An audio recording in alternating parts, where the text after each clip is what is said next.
پچھلی آیتوں میں ایک بہت اہم مسئلے کا ذکر ہو رہا تھا،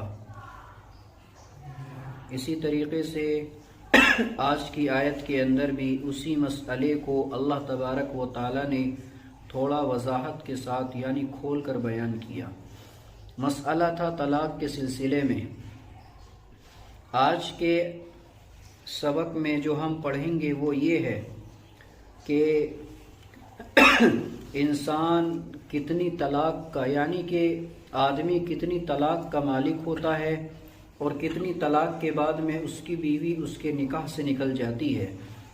تو یہاں پر اللہ تبارک و تعالی نے شروع میں ذکر کیا الطلاق مرتان، کہ طلاق 2 مرتبہ ہے۔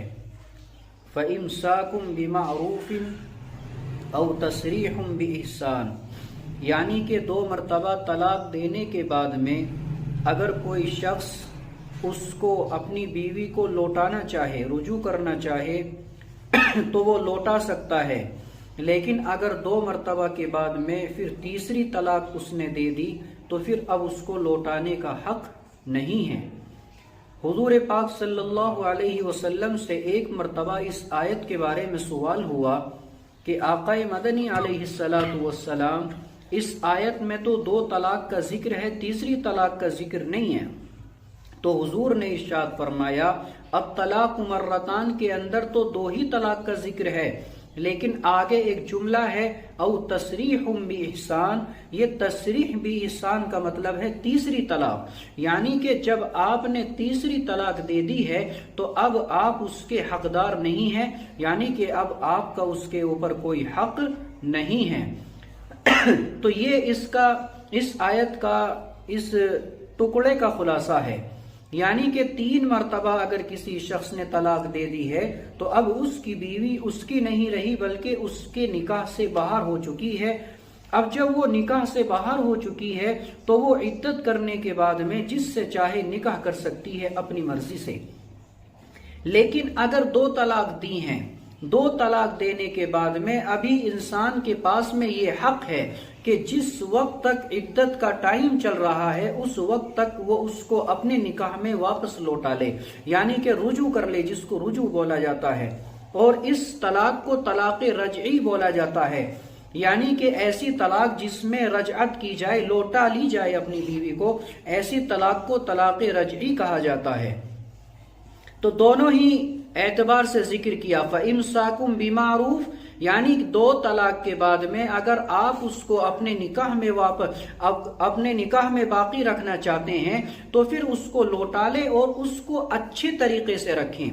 ایسے نہیں کہ لوٹا لیا اس لیے تاکہ اگر میں اس کو نہیں لوٹاؤں گا تو ہو سکتا ہے میرے لیے خطرہ بن جائے، ہو سکتا ہے میرے لیے پرشاسن وغیرہ سے کوئی کارروائی کروا دیں، یا ہو سکتا ہے کہ میرے جان کو کوئی خطرہ بن جائے، تو اس لیے وہ بندہ یہ چاہتا ہے کہ چلو میں اس کو لوٹا لیتا ہوں لیکن اچھے سے نہیں رکھوں گا۔ قرآن کہتا ہے کہ نہیں، اگر لوٹانا ہے تو پھر اچھے سے رکھنا پڑے گا، ورنہ تسریح بإحسان، تیسری طلاق دے کے اس کو الگ کر دو۔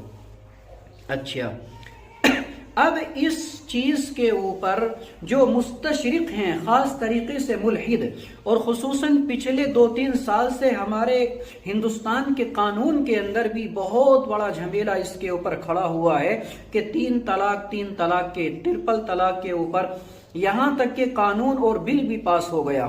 یہ جو پورا سلسلہ ہے اس کے پیچھے بہت لمبا ایک میدان ہے۔ یہ شروع ہوتا ہے اب سے پہلے 1972 میں مسلم پرسنل لا بورڈ کی بنیاد رکھی جاتی ہے۔ کس وقت میں؟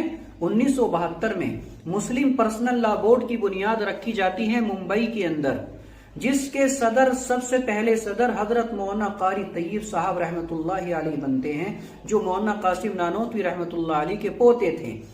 تو یہ مسلم پرسنل لا بورڈ اس لیے بنائی گئی تھی کہ مسلمانوں کے جو پرسنل مسائل ہیں، جو پرسنل ان کے ایشوز ہیں، ان کو یہ اٹھائیں، اور اگر گورنمنٹ یا سرکار ان کے اوپر کوئی جو ہے اٹیک کرنے کی کوشش کرے تو یہ اس کی حفاظت کریں۔ اس لیے مسلم پرسنل لا بورڈ کا جو ہے بنایا گیا تھا۔